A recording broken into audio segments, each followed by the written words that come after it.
ได้ยากโดยปกติส่วนใหญ่แล้วก็จะบำเพ็ญกุศลไม่ครบทั้ง100 วันคือจะบำเพ็ญกุศลเบื้องต้น15 วันแล้วก็ปิดแล้วก็มาบำเพ็ญกุศลอีกทีหนึ่งก็50 วันหรือ100 วันแต่พระเดชพระคุณหลวงปู่นี่บำเพ็ญกุศลตั้งแต่วันที่15 ธันวาคมเป็นต้นมาจนกระทั่งถึงค่ำคืนนี้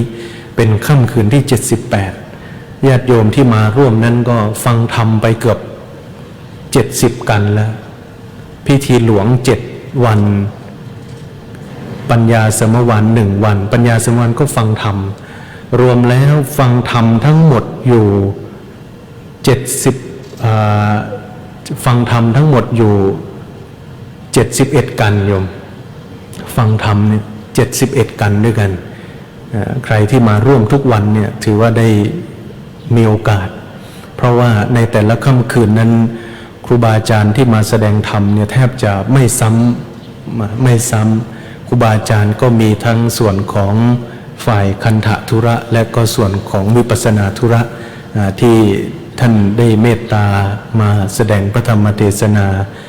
ในแต่ละค่ำคืนในค่ำคืนนี้คณะองค์แสดงพระธรรมเทศนาของท่านอาจารย์พร้อมทั้งคณะสวดพระพิธรรมจากวัดป่าดาราพิรมย์พระอารามหลวงอำเภอแม่ริมจังหวัดเชียงใหม่ก็ได้เมตตาเดินทางมาถึงแล้วตอนนี้ก็เจริญพรเรียนเชิญญาติโยมได้เข้ามาปกตินั้นกำหนดการเราเริ่มเวลา 19 นาฬิกาแต่ว่าส่วนใหญ่แล้วทุกวันที่ผ่านมาจะเริ่มในเวลา 19 นาฬิกา 15 นาที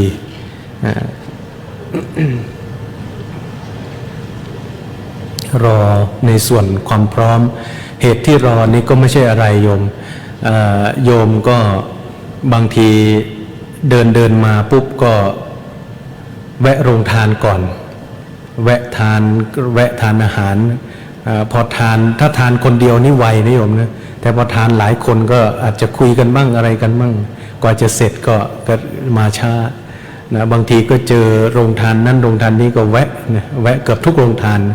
ดังนั้นเวลาโยมมาก็ให้มาที่หัวใจของงานก่อนมาที่สำคัญเราชิมหรือทานพอรองท้องเพราะว่าโรงทานเนี่ยตั้งใจที่จะรอญาติโยมหลังจากเสร็จพิธีข้างในนี้แล้วถึงจะเจริญพรเรียนเชิญไปรับประทานอาหารที่โรงทานแต่ถ้าเราไปแวะโรงทานซะก่อนเวลาข้างในนี้ดำเนินกิจกรรมในพิธีนี้ก็จะเคลื่อนออกไปดังนั้นก็จึงขอ เรียนเชิญญาติโยมเข้ามาที่งานหลักงานสำคัญนั่นคือการบำเพ็ญกุศลในการบูชาคุณพระเดชพระคุณหลวงปู่นี้ก่อน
รอความพร้อมของ